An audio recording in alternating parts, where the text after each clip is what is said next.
eh, ada satu pertanyaan dari Kak Hafid, yaitu pertanyaan seperti ini. Eh, Kalau kita lihat di Indonesia sendiri itu kan orangnya terdiri dari banyak budaya. Jadi dari Sabang sampai Merauke budayanya berbeda. Nah, itu kira-kira bagaimana budaya ini bisa berperan dalam memberantas atau menghalang adanya wabah? Ya. Saya kira masing-masing suku di sini itu punya apa tradisi budaya untuk menghalau wabah, ya. Dan ada kemiripan-kemiripan, ya, satu suku dengan suku yang lain. Ya, seperti tadi misalnya yang zaman kuno disebut Usadanidi, melakukan upacara di warung sesaji dan sebagainya di laut, di pantai. Itu hampir ada kemiripan. Ya, jadi di Bali, di Jawa, nanti di Sumatera juga ada itu yang namanya potabut, itu macam-macam itu upacara di laut. Ya, untuk cara-cara ini. Jadi itu juga dilakukan di beberapa daerah. Ya, jadi ada kemiripan. Kenapa? Karena bagaimanapun kita itu tinggal di wilayah lautan, yang cara pandangnya itu sangat berbeda dengan orang yang tinggal di wilayah daratan. Jadi ini ada kemiripan-kemiripan. Karena itu kita disebut Bhinneka Tunggal Ika, karena sebetulnya kita tidak berbeda jauh kok satu dengan yang lain. Jadi ada kemiripan yang dari aspek adat dan tradisi. Jadi ini yang menyatukan kita, itu yang disebut Bhinneka Tunggal Ika itu kan di situ. Ya, jadi ini salah satu keunikan dari wilayah Nusantara yang di tengah laut itu adalah keragaman, tapi itu justru menyatukan. Ya. Kita beda, misalnya kita bandingkan dengan Timur Tengah dan seterusnya, itu sulit untuk disatukan. Ya. Padahal Timur Tengah itu, ya, sampai wilayah Afrika Utara itu etnisnya sama, orang-orang Arab, bahasanya bahasa Arab satu. Ya. Tapi mereka sulit untuk disatukan. Kenapa? Terdiri dari kabilah-kabilah itu yang mereka gampang diadu oleh pihak luar, itu gampang sekali. Ya. Jadi ini yang seringkali memusingkan kalangan sosiolog itu ketika mempelajari ini bagaimana ini di Indonesia ini keragaman begitu banyaknya, tapi ada kecenderungan kesatuan. Ya, itu sebetulnya naluri mereka sebagai penghuni wilayah lautan. Jadi mulai zaman dulu sudah kita itu kerajaan-kerajaan besar, mulai Sriwijaya, Mataram, nanti Mojopahit, Singosari, semuanya itu ada unsur kemiripan, kesatuan. Jadi ini yang kemudian yang menjadikan ciri yang tidak dimiliki di tempat lain. Kenapa? Ada latar belakang yang memang mempengaruhi cara berpikir dan jiwa dari masyarakat yang tinggal di wilayah Nusantara ini. Jadi saya kira ini kemiripan-kemiripan dalam tradisi, nilai, adat dan seterusnya ini itu yang hampir tidak bisa kita temukan di tempat lain. Di tempat lain itu banyak kemiripan, ya, sampai etnisnya sama, tapi sulit untuk disatukan. Jadi ini yang perlu kita pelajari dari keberagaman orang Indonesia, tapi justru di situ ada ikatan-ikatan, ya, yang mereka itu sifatnya nilai-nilai yang sifatnya spiritual. Ya, saya baru kemarin itu istilahnya tukar menukar doa, ya, dengan teman yang dari Mamuju, Sulawesi Barat. Ini ada doa warisan. Ternyata ada kesamaan itu loh. Ini sekalipun bahasa Ya, bahasa sana ada campuran dengan bahasa Mandar, bahasa Makassar, bahasa itu ternyata satu. Dulu awalnya satu, kemudian berkembang dan seterusnya. Gitu. Akar itu sama. Gitu. Oh, ini kalau diungkapkan dalam bahasa Jawa, ternyata bunyinya begini. Kalau dalam bahasa Goa, bahasa Palu, bahasa apa, orang-orang Mandar dan itu kelihatannya beda, tapi sebetulnya intinya satu. Bahkan ada sebuah kitab, itu bukan kitab, lontar, naskah lontar ya, dari zaman Mojopahit ya, itu judulnya Usada Tiang. Itu kira-kira dari abad 13 zaman Mojopahit ya. Ya. Itu sudah apa, ada digitalnya.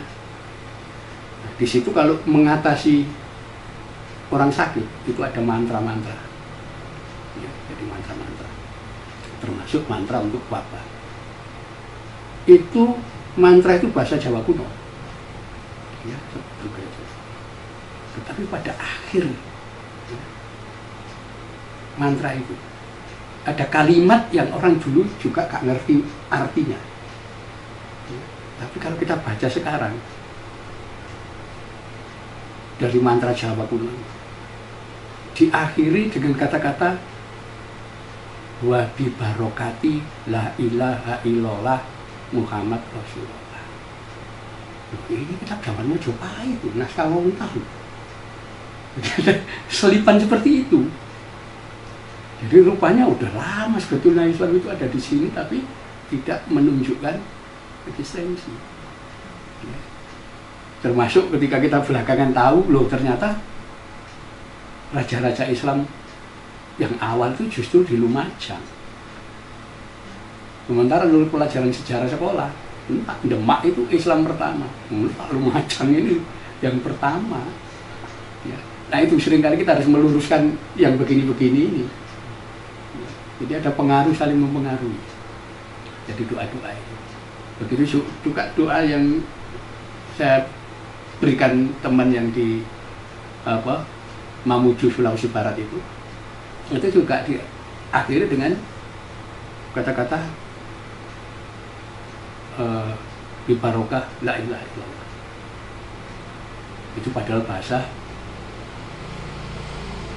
Goa campur bahasa Mandar.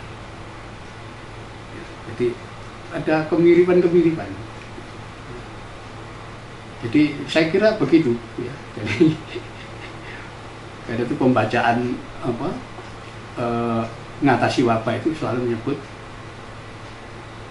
Rasulullah, karena Rasulullah yang pertama kali menjadikan Madinah itu bebas dari wabah. Sampai sekarang ya, kemarin yang kena itu kan dari Riyadh ya, dari ya, keluarga raja itu kan tinggalnya di Riyadh itu 150 orang gitu.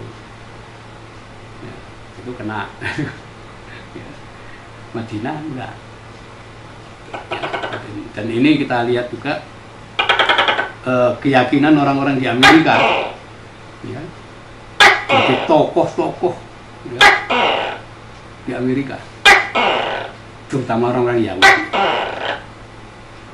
mereka memilih tinggal di Madinah ya, apakah Madinah yang di New York, Madinah yang di Washington ya, Madinah yang di Florida. Jadi di Amerika itu banyak tempat namanya Madinah, juga tempat namanya Mekah. Apa? Nah ini kan bukti bahwa orang Indian zaman kuno, Eurokuis macam-macam itu belum Muslim. Ya. Mereka tinggal di Madinah. Kenapa? Yang mereka yakin distrik Madinah ini nggak bakal kena wabah. Ya. Itu keyakinan mereka. Ya kita nggak ngerti. Kita seolah-olah Madinah itu hanya ada di Saudi Arabia. Enggak, di Amerika banyak tempat dinamai Madinah. Dan itu jadi hunian tokoh-tokoh konglomerat itu pasti tinggal di wilayah itu. Ya, jadi itu keyakinan yang kita nggak tahu gitu. Bahkan kita nggak tahu kalau di Amerika itu ada tempat namanya Mekah dan Medina itu. Ya. Tapi faktanya seperti itu. Nanti silakan aja dibuka GPS macam-macam, cari tempat namanya Medina, Mekah, di mana saja di Amerika. Ya. Nah itu keyakinan. Itu tradisi budaya kayak begitu itu. Ya, pengaruhnya, oh ini ada hubungannya dengan ini ternyata. Ya memang gak rasional. Ya. Tetapi itu seringkali jadi jalan keluar dalam menghadapi hal-hal yang sifatnya kayak wabah corona ini kan irasional sekali ini. Menurut ilmu kedokteran harusnya yang kena ini kan orang yang jorok-jorok itu, negara-negara terbelakang yang kesehatannya baik. Ternyata faktanya enggak. Yang kena itu negara maju semua. Wuhan itu kota megapolitan loh itu. Kebanggaannya Cina itu. Justru malah kena lebih dulu. Daerah-daerah yang terbelakang nggak kena. Jadi saya kira itu tentang keragaman yang ada di Nusantara itu ternyata ada kemiripan nilai. Ya. Terus ada pertanyaan selanjutnya. Kita tahu Kiai nulis buku Atlas Wali Songo. Nah, dari yang ditulis Kiai sendiri, ada nggak hikmah masa lalu yang bisa diterapkan pada saat ini untuk memerangi wabah? Ya, saya kira kan masih kita lanjutkan itu warisan Wali Songo itu. Ya itu termasuk membaca doa-doa. Ya. Itu masih, ya, saya masih ingat awal itu sekali ya Mustafa Akil, ya, itu di pesantren Kempek itu jalan keliling kampung. Ya itu tadi membaca apa? Li khamsatun ufi biha itu karol wabail khatimah al Mustafa wal Murtado wa nahuma wa Fatimah, jalan ikuti yang lain. Itu kan masih warisan zaman kuno untuk mengusir wabah. Dan seperti tadi yang saya katakan, lo buktinya sampai sekarang nggak ada santri sama kiai yang kena corona. Itu. Pertanyaan selanjutnya, tadi wabah yang tahun 1910 itu kan pada zaman kolonial. Nah, pada saat itu kan dilakukan karantina wilayah atau yang kita sebut sekarang lockdown. Nah, itu apakah itu yang melakukan karantina wilayah itu pemerintah kolonial untuk menghindari penyebaran wabah atau bagaimana? Iya, pemerintah kolonial. Karena kan mereka sudah tidak menggunakan tradisi lagi. Tidak ada lagi itu larung sesaji macam-macam di pantai, tidak ada. Kenapa? Yang kena langsung dikarantina. Yang kena ini. Orang ketakutan semua. Jadi memang di bawah pemikiran kolonial. Jadi dilakukan lockdown. Iya, dilakukan lockdown. Jadi orang-orang ini diisolasi. Ini yang sakit diisolasi, sakit diisolasi. Ya. Tapi dokter kolonial sendiri nggak mau datang ke lokasi situ. Itulah akhirnya apa? Dokter Wahidin Sudirohusodo itu datang ke Malang ya. Tanpa APD loh itu. Zaman itu. Ya, tapi alhamdulillah beliau selamat ya, sampai tertular. Ya, itu yang harus kita catat. Jadi ini apa? Logika berpikir kolonial. Ya. Dan seolah-olah tidak ada usaha yang terorganisasi untuk mengusahakan agar wabah ini bisa dijalankan melalui pemecahan yang sifatnya tradisi, ya, yang sudah terbukti selama ratusan tahun kok nggak pernah ada wabah sampai menelan korban ribuan orang itu nggak ada. Ya, kecuali ya, tahun terbesar tahun 1918 sampai 1920-an. Dan dulu kan memang belum ada vaksin macam-macam, belum ada. Tetapi dulu memang masyarakat tradisi itu kalau sudah ada pagebluk itu otomatis isolasi diri, tidak boleh ada yang keluar. Ya, jadi itu sudah jadi nilai-nilai di sini. Kalau ada pagebluk, udah jangan ada yang keluar. Semua berada di dalam rumah. Nggak perlu diperintah kayak sekarang. Jadi itu tradisi-tradisi begitu itu. Yang kita sekarang putus itu. Jadi seolah-olah harus pemerintah yang memaksa untuk, kalau dulu enggak. Jadi kita punya pertahanan sendiri. Jadi misalnya dulu waktu saya masih kecil itu tahun 70-an, kalau ada orang mati itu kita anak-anak kecil itu telinganya dikasih kapur itu ya, kemudian dikasih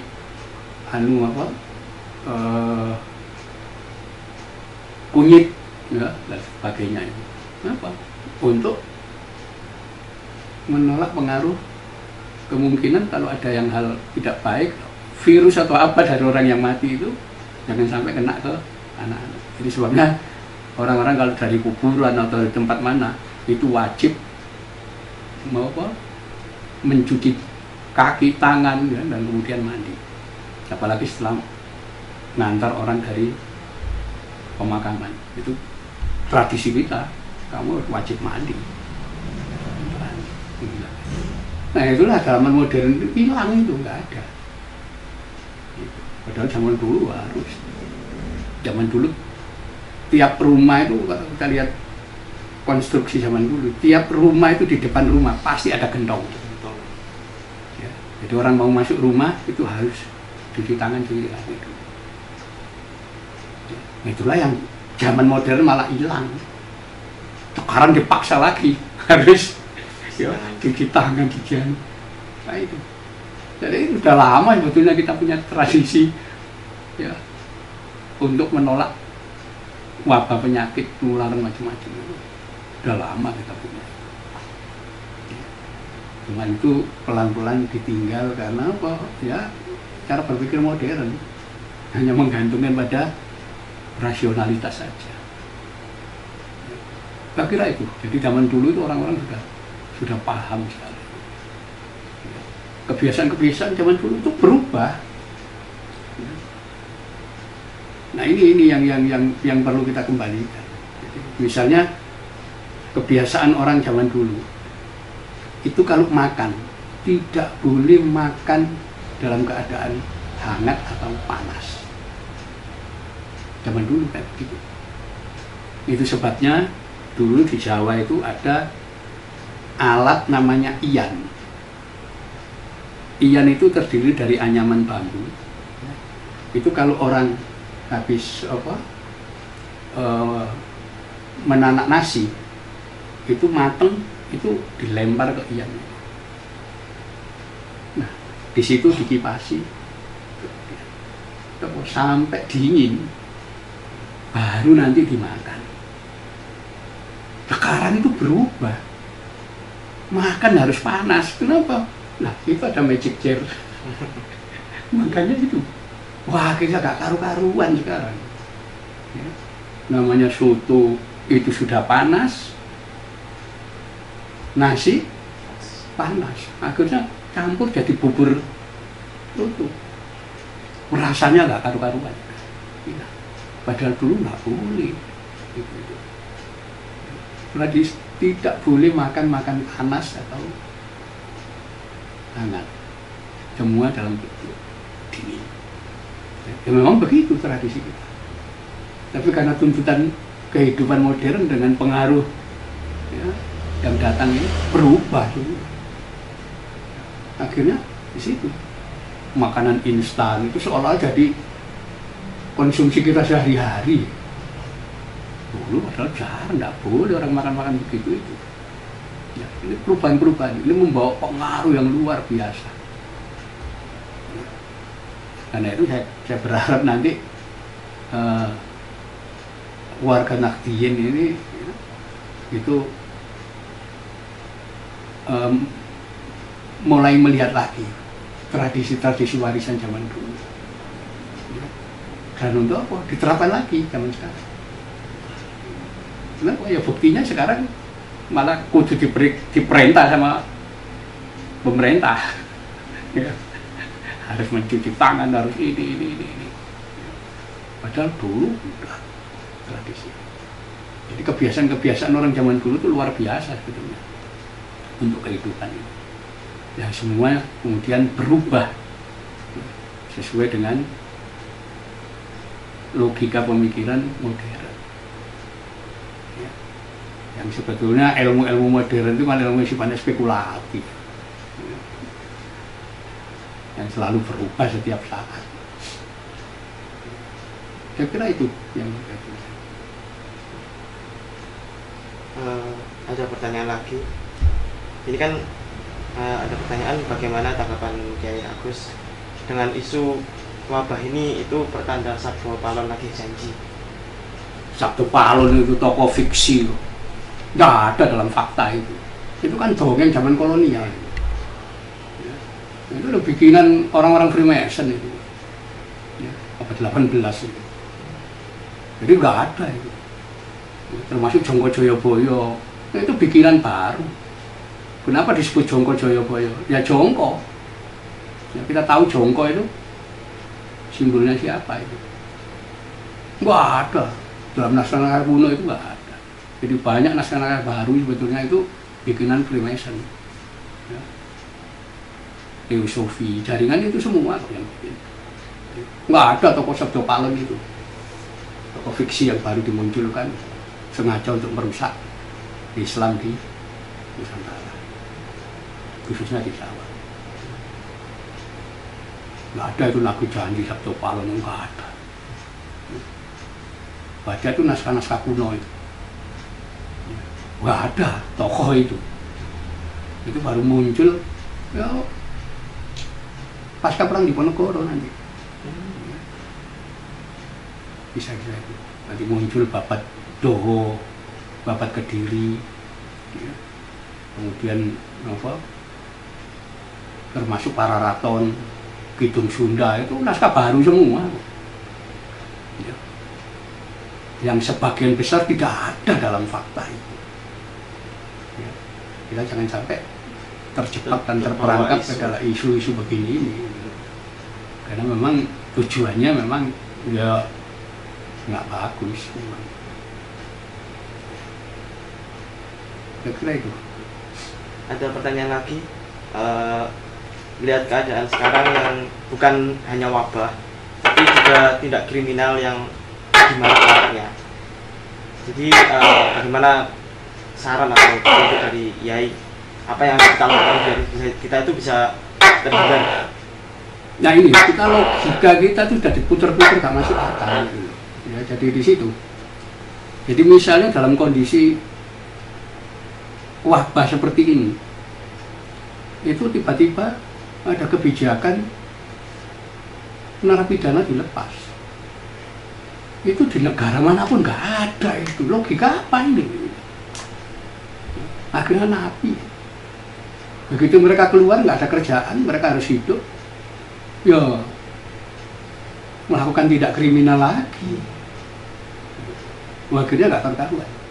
Jadi sekarang ini masyarakat terutama di daerah-daerah ini itu selain sudah tegang ya ketakutan dengan penularan virus corona, juga tegang juga dengan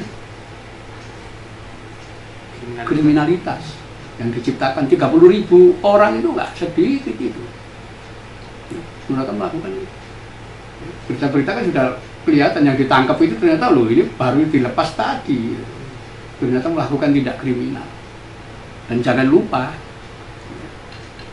di daerah-daerah seperti pedesaan begini itu ancaman yang ditakuti juga muncul. Ya, apa? Bank kredit daerah-daerah itu mereka menekan para pengutang. Jadi mereka tidak mau para pengutang ini mengundurkan jadwal pembayaran. Ya. Kalau ada surat dari kepala desa, baru mereka mau mengundur jadwal karena virus corona. Kalau enggak tetap ditagih.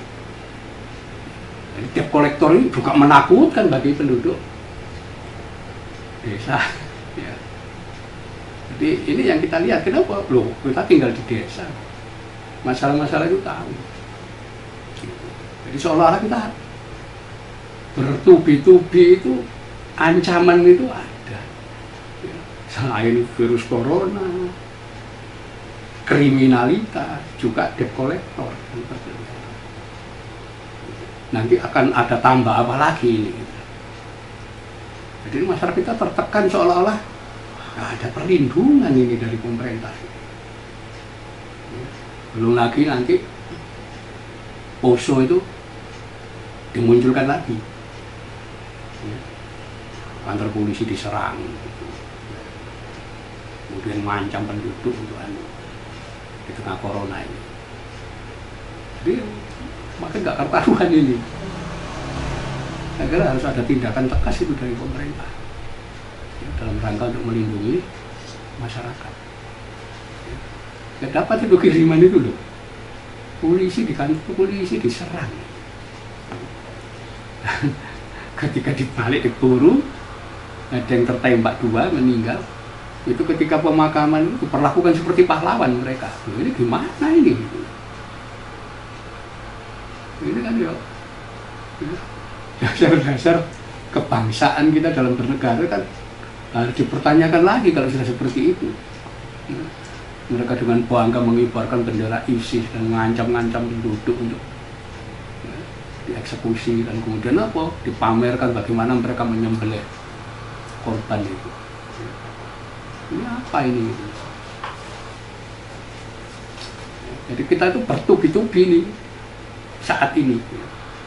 Kalau tidak diatasi ini parah betul ini masyarakat di bawah ini. Karena ancamannya bukan hanya corona, tapi juga dari yang lain-lain.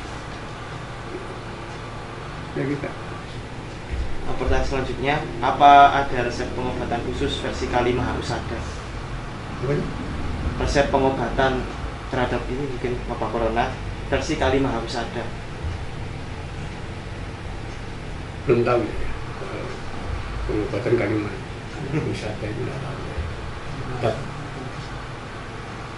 Tapi kalau yang jelas virus ini kan memang aslinya tidak di wilayah tropis, karena dia dalam kondisi 20 derajat Celcius saja sudah mati dia. Lalu dia di wilayah yang subtropis, di wilayah yang agak dingin, ya, termasuk tahun 1910. Kenapa munculnya di Malang? Ya, terutama dari daerah Tulen. Nah, Malang wilayah dingin, dari muncul itu dulu. Jadi memang kalau kita pelajari, oh ternyata seperti itu wabah-wabah ini. Ya. Termasuk kenapa Wuhan kena dulu gitu. Beijing nggak kena. Ya Beijing otomatis nggak kena. Kenapa? Loh, Beijing itu kota di pinggir gurun Gobi. Di Beijing itu di pinggir gurun. Ya panas dia nggak kena. Ya, ini Wuhan yang agak subtropis. Jadi ini saya kira apa, kita harus mempelajari karakter virus dulu. Kenapa orang zaman dulu itu kok di pantai datang rame-rame di pantai untuk larung sesaji, untuk melakukan upacara ini. Di pantai itu kan jadi bawa terik matahari semua itu. Jadi ini ada keterkaitan dia ya. Yang itu apa, sebetulnya ya masuk akal juga itu tindakan-tindakan pencegahan itu. Jadi banyak hal-hal itu. ada lagi apa, corona ini kan masa inkubasinya sekitar 14 hari. Nah, itu kira-kira seminggu dia ada di tenggorokan, dan kemudian minggu berikutnya dia udah turun ke saluran pernafasan paru-paru. Ada satu pengalaman saya, ya. Tahun 95 saya itu mengalami penyakit seperti corona. Jadi demam tinggi, batuk kering, tenggorokan sakit luar biasa. Ya, itu saya alami. Saya ke dokter, ya seperti biasa, ini flu. Kemudian dikasih minum obat-obat, ya, antibiotik, macam-macam. Banyak istirahat Pak. Gitu. Ternyata setelah seminggu nggak sembuh. Nah, akhirnya saya dapat info saya harus ke dokter di hati, ya, dokter di hati. Saya datang ke dokter J Utama, itu di rumah sakit Panti Waluya, Terkaset di Malang. Beliau sudah tua sekali, sudah pensiun, tapi masih praktek di situ. Ketika saya mengeluhkan sakit saya, ya, kemudian beliau mengatakan, coba dibuka mulutnya. Ya, habis itu dilihat dengan senter, ini virus. Virus itu nggak bisa mati dengan obat, ya, yang jenis ini. Ya. Setelah itu apa? Ada semacam seperti kompor kecil, beliau kasih alkohol, dinyalakan.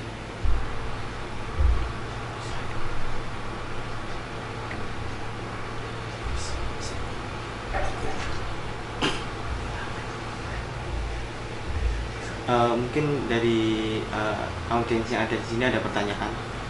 Oke. Kiai, apa ada hubungan antara Dewa Baruna dengan Nabi Khidir?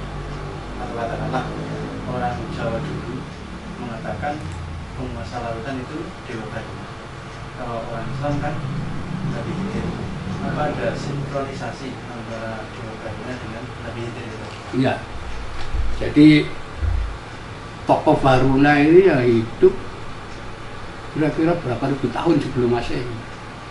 Ya, saya menduga beliau itu nabi zaman kuno. Ya seperti Nabi Khidir begitu.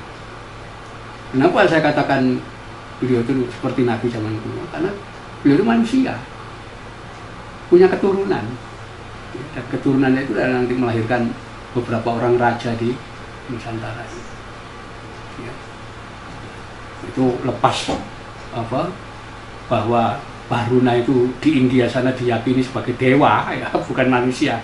Tapi saya membaca itu manusia, ya. Jadi mungkin nabi zaman kuno. Ya. Kan Islam itu meyakini ada nabi itu 124.000 kan, ya, mungkin salah satunya Baruna itu, ya, nabi zaman kuno yang menguasai wilayah di lautan. Kenapa? Karena disebutkan kediamannya dia, Baruna itu tinggal di Baruna Dipa. Baruna Dipa itu sebutan untuk Kalimantan. Nama kuno Baruna Dipa. Peninggalannya tinggalnya dia itu di tempat namanya Barunai. Brunei itu. Ya. Belanda aja nggak bisa ngomong Brunei, menyebut Borneo macam-macam itu. Dari kata-kata Baruna sebetulnya. Artinya kan ini manusia sebetulnya. Jadi mungkin nabi zaman kuno yang seperti Nabi Khidir begitu. Dan kita lihat itu di Ramayana itu bagaimana beliau dengan bidadari dari Indraloka namanya Urwasi itu punya anak namanya Resi Agastya. Artinya keturunan ada. Ya. Resi Agastya inilah yang menjadi manusia pertama dari Indonesia datang ke India, dan beliaulah orang yang pertama kali mendirikan asrama, lembaga pendidikan di sana. Ya. Agastya inilah yang mengajarkan ilmu pengetahuan di India Selatan sana, dan termasuk dianggap yang nyusun tata bahasa Dravida, tata bahasa Tamil. Dari Brunei. Ya dari Kalimantan, wong anaknya Baruna. Ya, jadi di situ. Nah, cuman di akhir hidupnya beliau diceritakan kembali ke selatan, kembali ke Nusantara. Karena orang-orang di India sana merasa kehilangan, di mana tokoh ini sekarang. Sampai dua orang profesor, Profesor Rajam Teran itu pernah nemui saya di Malang ini, menanyakan tentang tokoh Agastya ini. Karena saya sempat menulis dalam buku Rahwana Takwa ini kisah tentang si Agastya. Rupanya mereka baca dan menanyakan. Ya, saya katakan ini yang di Nusantara disebut dengan nama Bathara Guru. Kenapa? Karena mengajarkan ilmu pengetahuan kepada manusia. Jadi disitulah nanti keturunan-keturunannya itu ada menjadi raja di berbagai daerah Nusantara. Ya. Bahkan sebagian keturunannya jadi raja di Champa sana, Kamboja. Maka kita keturunan dari Bathara Guru, Agastya atau Kumbayoni. Artinya ini manusia, keturunannya Dewa Baruna. Jadi ini ya, yang dianggap Baruna itu penguasa untuk menaklukkan penyakit yang bisa dilihat mata maupun yang tidak bisa dilihat mata. Jadi orang dulu sudah membagi begitu. Oh, ini masuk risa, ini ditimbulkan oleh nyamuk, oleh jentik-jentik, oleh cacing, macam-macam yang bisa dilihat mata. Tapi ini adrisa ini. Ya, yang masuk ke Rimaya makhluk yang nggak bisa dilihat mata. Ya jenis virus-virus itu yang nggak bisa dilihat mata. Jadi itu semua di bawah pengaruh kekuasaan Baruna. Jadi saya kira mungkin sama dengan Nabi Khidir. Ya, gitu. Tapi kan itu butuh kepercayaan aja. Ya, tidak bisa dibuktikan dengan fakta ilmiah. Ya, seperti Nabi Khidir yang selalu muncul di perairan, Baruna juga sama. Sampai sekarang. Iya, zaman dulu ya diyakini seperti itu. Jadi orang Bali masih percaya dengan Baruna yang kadang-kadang muncul sampai saat ini. Loh iya ya kan, mereka masih adakan upacara di laut itu. Dalam sesaji macam-macam. Ada upacara begitu. Mereka menyebut itu krimici pisah itu. Gitu. Artinya apa? Ya untuk mengusir wabah. Gitu. Dan sampai sekarang kita belum dapat informasi kabar bahwa ada orang Bali yang kena corona. Yang kena itu orang asing semua yang ada di sana. Sama dengan santri-santri itu juga belum ada yang kena itu, karena masih menjalankan tradisi lama ini. Di petanya kosong memang. Jadi di peta wabah itu kosong. Gitu. Jadi yang kena ya orang-orang asing yang datang di sana. Jadi penduduk pribumi lah ada yang kena.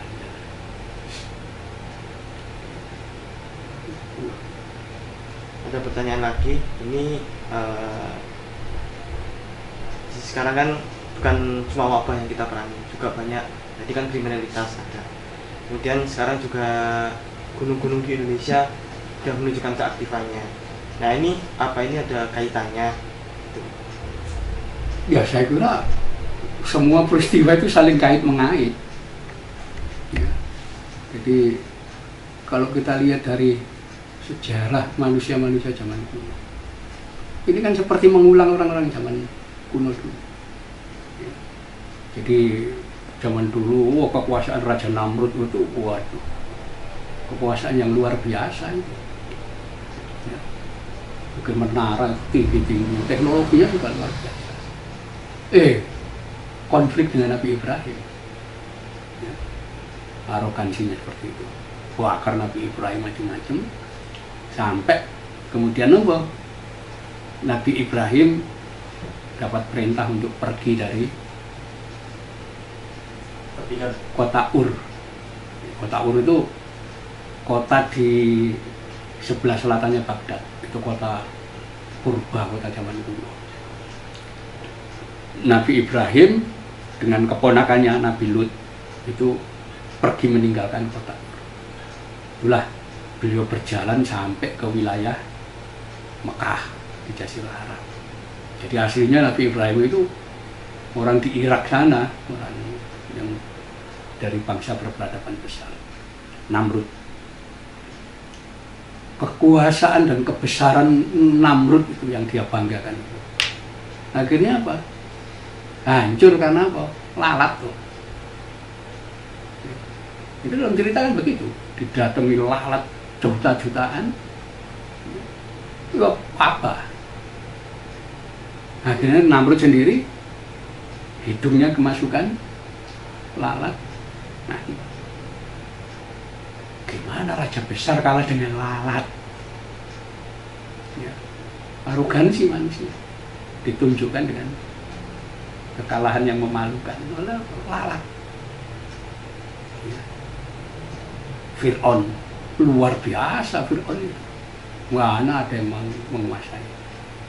Apa? Melawan Nabi Musa yang mimpin budak-budak Israel. Budak ini yang dilawan ini. Akhirnya apa? Hancur di laut. Apa? Melawan budak. Karena itu peristiwa memalukan itu, raja besar kalah dengan kawanan budak itu. Kita selalu melihat itu. Ya. Nanti kita baca Ramayana misalnya. Oh, raja besar Alengka. Ya, itu nanti bisa kita lihat ketika Hanoman menyusup ke kerajaan Alengka. Dia lihat dari atas benteng itu, luar biasa kebesaran ini. Dia melihat senjata-senjata yang ada di dalam Alengka ini. Itu luar biasa, nggak bisa dikalahkan Rahwana. Maka dikatakan dewa pun kalah kok sama Rahwana. Ternyata apa? Dikalahkan dengan kawanan yang disebut suku Wanara. Itu suku telanjang yang masih belum punya peradaban. Ya, itu silakan dibaca Walmiki. Oh, suku Wanara maksudnya bukan binatang kera, bukan. Sebetulnya nama suku itu. Suku terbelakang. Wanara, ya. Ya, itulah orang yang masih telanjang. Ya. Yang itu saking apa? Primitifnya. Ketika Laksmana, adiknya Rama itu mengangkat busur, kemudian apa? Tali busur ditarik begini. Tiung. Itu mereka sudah heran. Oh, itu busur panah itu nggak ngerti. Itu sebabnya perangnya itu memakai apa? Batang kayu, tongkat, ya, batu. Rahwana yang begitu kalah dengan kawanan masyarakat primitif itu. Ya, hancur, jatuh. Ya, di situ. Nanti juga abad pertengahan, kerajaan-kerajaan itu luar biasa, kemajuan teknologi yang ya, termasuk itu zaman dinasti Abbasiyah. Ya. Itu awal-awal bank itu pertama Abbasiyah yang mengenalkan sistem perbankan, teknologinya, ilmu pengetahuan. Ternyata dihancurkan oleh siapa? orang buta huruf namanya Genghis Khan. Wah, itu hancur itu negara-negara yang kita maju. Jadi kita akan melihat pengulangan sejarah. Iya, iya. Peristiwa-peristiwa ini ternyata apa? Allah itu ingin menunjukkan bahwa arogansi manusia itu akan dihabisi oleh hal yang kecil. Jadi kita bisa lihat arogansinya Cina itu, wah, karena teknologinya maju, punya nuklir, punya macam-macam, perang ekonominya udah maju. Amerika juga sama. Akhirnya ngadepi virus kecil, bingung semua. Nggak mampu. Nah, oh ini pengulangan ini, sepertinya peristiwa ini. Allah yang ingin menunjukkan kamu bukan apa-apa. Ya.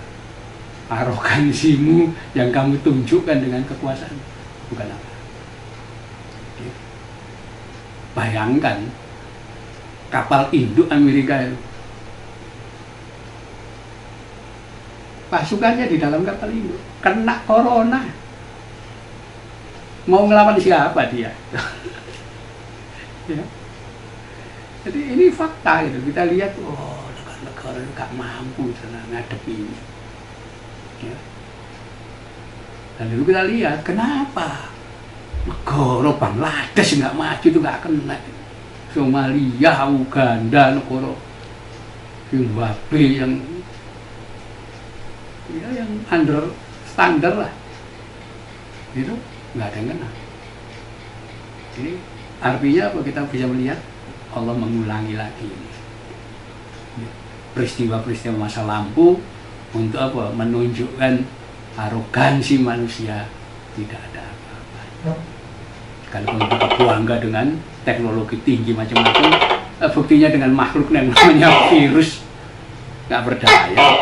Mereka tiap hari berapa itu yang apa dari Amerika yang meninggal sekarang, disusul semua. Negara misalnya ini negara-negara maju. Di Indonesia juga sama. Yang kena ini malah masyarakat menengah ke atas ini. Karena itu santri yang merasakan masyarakat bawah, ada yang kena. Itu kita melihat dari aspek itu aja. Rupanya ini pengulangan apa peristiwa-peristiwa lama ini.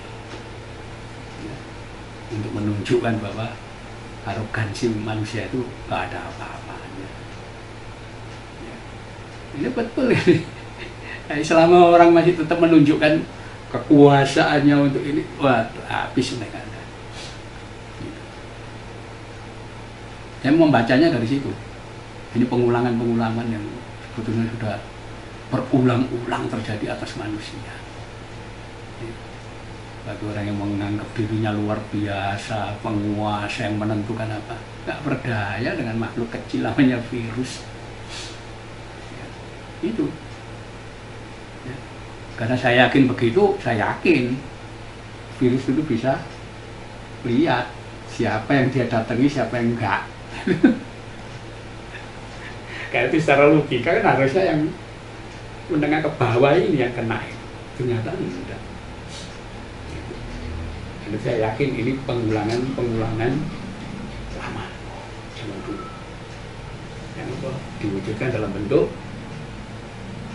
kondisi sekarang, di mana manusia sudah berada pada puncak ya, kebesaran dan keagungan teknologi.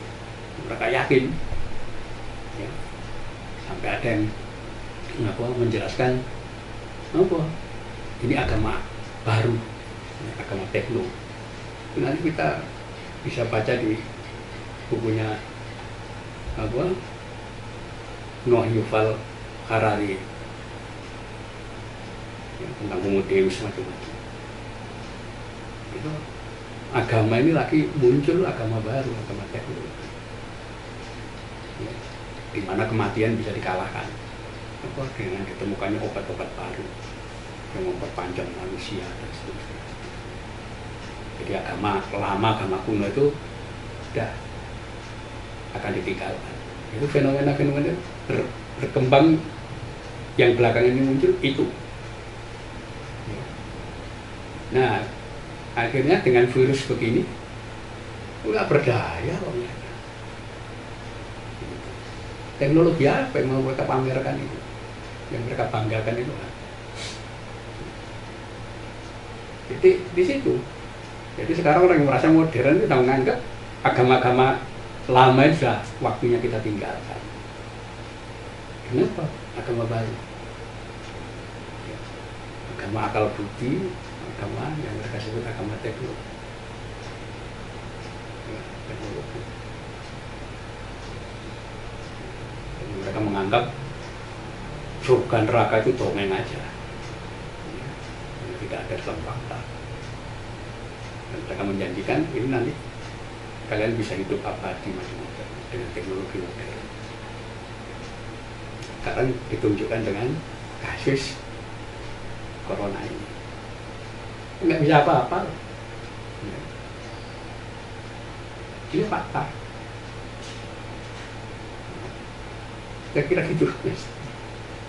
Baik, terima kasih kepada Kiai sudah menjawab semua pertanyaan yang telah diajukan oleh pemirsa maupun yang di sini ataupun yang di rumah. Jadi saatnya kita menginjak acara yang terakhir, yaitu doa dan penutup. Namun sebelum penutup mungkin nanti Kiai bisa menambahkan 1-2 kata, sepatah kata sebagai penutup sebelum doa. Ya, saya kira untuk bangsa Indonesia, ya, khususnya untuk warga Nahdliyin, ya, jangan merasa ketakutan yang berlebihan. Ya. Kenapa? Itu justru mencelakakan kita. Ya. Ada satu riwayat yang menceritakan Abu Yazid Bustami, salah seorang tokoh sufi waktu itu. Satu malam Abu Yazid Bustami ini melihat malaikat maut sedang jalan melewati kota. Lalu ditanya oleh Abu Bakar, "Hai malaikat, ada apa kamu berjalan terburu-buru?" Dia mengatakan, "Aku akan menjalankan tugas membunuh 1000 orang dalam waktu 1 minggu." Ya. Abu Yazid tanya, "Dengan cara apa kamu membunuh orang seminggu 1000? Dengan wabah, taun." Setelah itu seminggu, ternyata apa? Abu Yazid melihat lagi malaikat maut pergi meninggalkan Damaskus. Kemudian ditanya malaikat tadi, "Malaikat, kabar yang ada orang yang mati karena wabah di Damaskus 5.000 orang. Padahal kamu menyatakan hanya membunuh 1.000 orang." Malaikat maut kemudian mengatakan, "Aku membunuh orang 1.000 dengan wabah. Yang 4.000 itu mereka mati ketakutan, bukan karena wabah." Ini menunjukkan bahwa jumlah orang yang mati karena ketakutan itu lebih besar daripada wabah. Kita bisa lihat kasus Wuhan waktu kemarin. Itu kan sempat orang yang keluar dari Wuhan itu, kenapa? Dibunuh oleh massa itu di jalan-jalan itu, karena mereka takut. Ya, jadi banyak orang yang stres, takut, kemudian sakit, mati, bukan karena virus. Ya, karena itu jangan ketakutan berlebihan, biasa saja. Ya, dengan apa yang sudah saya sampaikan, yakini saja. Ya, warisan budaya yang ditinggalkan oleh orang tua-tua kita, oleh ulama-ulama zaman dulu, ya, yaitu dengan tetap membaca doa, membaca sholawat kepada Nabi dan seterusnya. Ya. Itu insya Allah ya, kita akan terhindar dari bencana ini. Ya. Dan jangan lupa untuk sedekah. Ya. Terutama sekarang ini banyak saudara-saudara kita yang betul-betul kekurangan. Karena apa? Ya karena dengan model isolasi skala besar ini orang banyak yang nggak bisa bekerja, nggak bisa itu. Nah ini yang punya rezeki lebih kasih mereka. Sedekah itu membersihkan dari bala, dari bencana macam-macam. Ya. Saya kira itu yang bisa saya sampaikan pakai ini. Jangan berlebihan ketakutan dalam menghadapi corona ini. Ya, kita orang beriman, ya, yakin aja Allah akan menyelamatkan kita. Ya, kalau kita orang-orang yang memang betul-betul baik, nggak merugikan orang lain, nggak melakukan kerusakan di dunia ini, nggak terlalu arogan, ya, dan ya, insya Allah nggak akan kena. Ya. Saya kira itu belum itu. Ya. Mari untuk ini kita berdoa kepada Allah.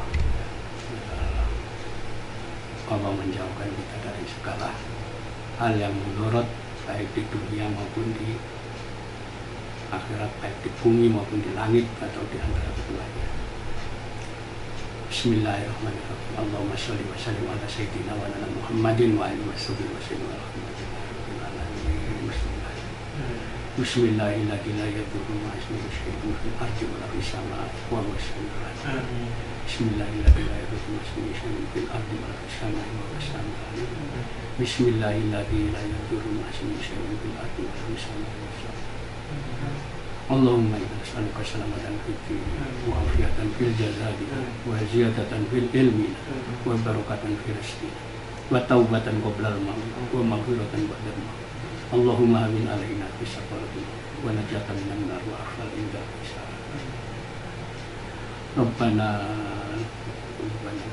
hadaitana wa hab lana min ladunka rahmah innaka antal wahhab. Rabbana la tu'akhidna in nasina aw akhtana. Rabbana wa la tahmil alaina isran kama hamaltahu 'alal ladzina min qablina. Rabbana wa la tuhammilna ma la taqata lana bih wa'fu 'anna waghfir lana warhamna anta maulana fansurna 'alal qawmil kafirin. Rabbana zalamna anfusana wa illam taghfir lana wa tarhamna lanakunanna minal khasirin.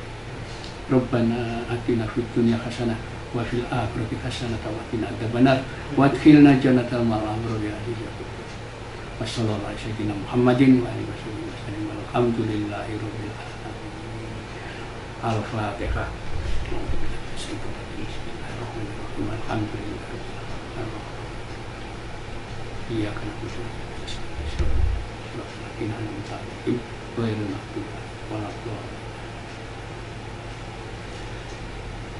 Sekian, assalamualaikum warahmatullahi wabarakatuh.